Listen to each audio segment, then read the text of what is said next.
না, আমি বদলা একটাই দেখছি। আমি আগের দিনও বলেছিলাম যে মাস্তানি করতে পারবে মাঠে সেই জিতবে।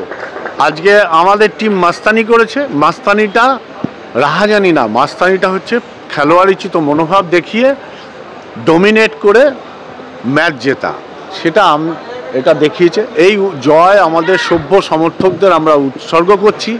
আমার প্লেয়ার এবং কোচের পুরো টিমকে স্যালুট জানাচ্ছি। আমাদের এই জয় ধরে রাখতে হবে, এই জয়ে ভেসে গেলে হবে না, এই জয়টাকে পুঁজি করে আগামী দিনে এগিয়ে যেতে হবে।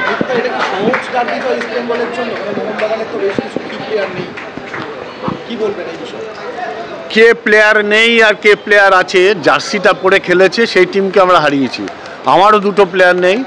আর দ্বিতীয় ব্যাপার হচ্ছে কোন টিম কত শক্তিশালী এটা প্রমাণ হয় না এই ম্যাচে হচ্ছে যে ডমিনেট করবে সেই ম্যাচ জিতবে, যার মাস্তানি থাকবে সেই ম্যাচ জিতবে।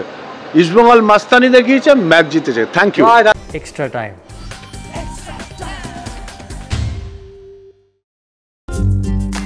লেটেস্ট নিউজ আর এক্সক্লুসিভ ভিডিওর সঙ্গে আপডেট থাকতে এখনই সাবস্ক্রাইব করুন আমাদের ইউটিউব চ্যানেল। বেল আইকনে ক্লিক করতে ভুলবেন না যেন।